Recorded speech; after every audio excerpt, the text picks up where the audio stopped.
Voulez-vous améliorer vos finances, augmenter vos connaissances en matière de finances et ainsi atteindre l'indépendance financière? Le livre « Augmentez votre intelligence financière » de l'auteur du livre à succès « Père riche, Père pauvre » Robert Kiyosaki est un guide pratique pour améliorer sa relation avec l'argent et développer ses compétences financières.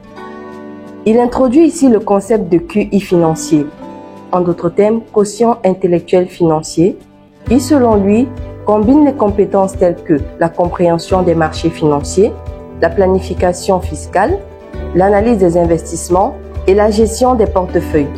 Dans cette vidéo, je vous parle des 5 QI financiers développés dans ce livre ainsi que quelques conseils pratiques.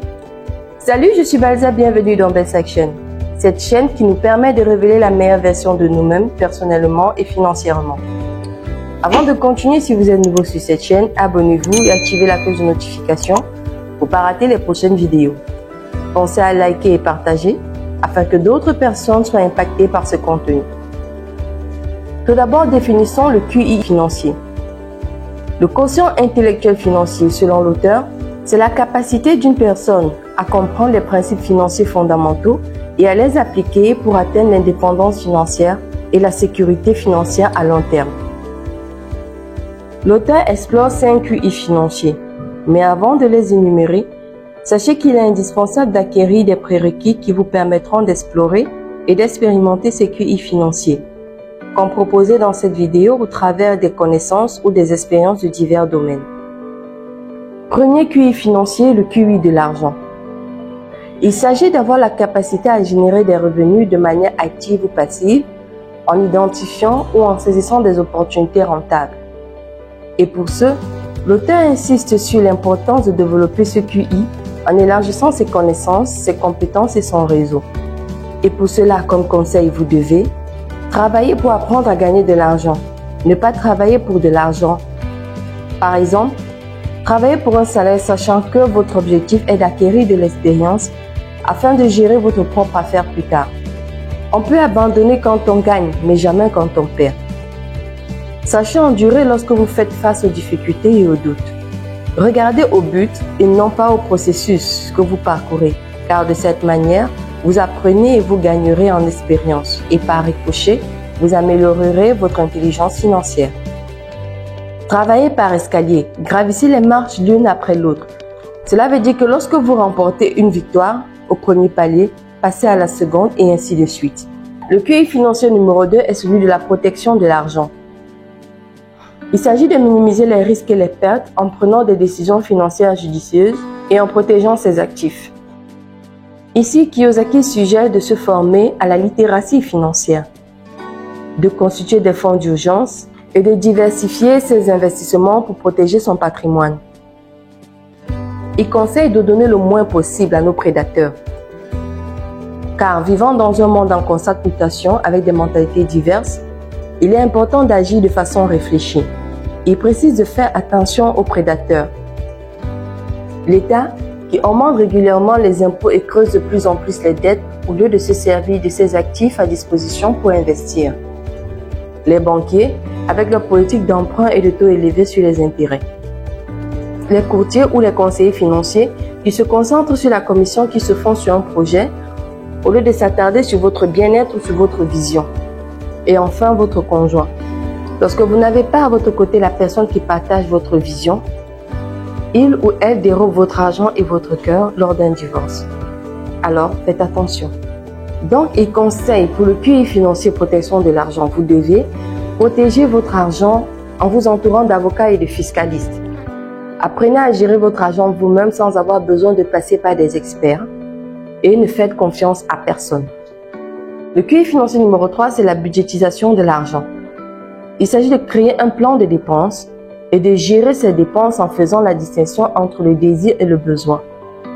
Kiyosaki recommande d'établir des priorités dans les dépenses et de suivre ces dépenses afin d'éviter les dettes pour améliorer son QI budgétaire. Et pour cela, vous devez vous payer en premier.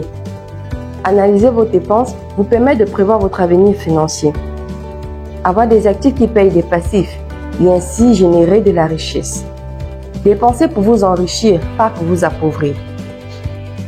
Pour le QI financier numéro 4, nous avons l'effet de levier. Il s'agit d'utiliser l'argent ou les ressources à votre disposition pour créer de la richesse et générer des revenus passifs. Bref, faire fructifier son argent.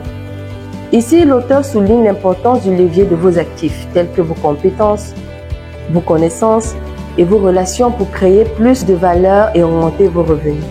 Pour cela, vous devez maîtriser les concepts de contrôle et de levier financier. Le contrôle doit s'exercer sur les 4 colonnes de l'état financier, à savoir revenus, dépenses, actifs, passifs. Prenons l'exemple d'un investissement dans une boulangerie. Les revenus sont les recettes que feront le commerce. Les dépenses vont équivaloir aux charges, salaires et impôts. Quant à l'actif et au passif, ceci signifie que l'investissement doit donner un cash flow, au minimum un autofinancement à zéro, encore appelé retour sur investissement, ou au pire des cas, une perte d'argent. Pour la notion de levier financier, prenons un exemple.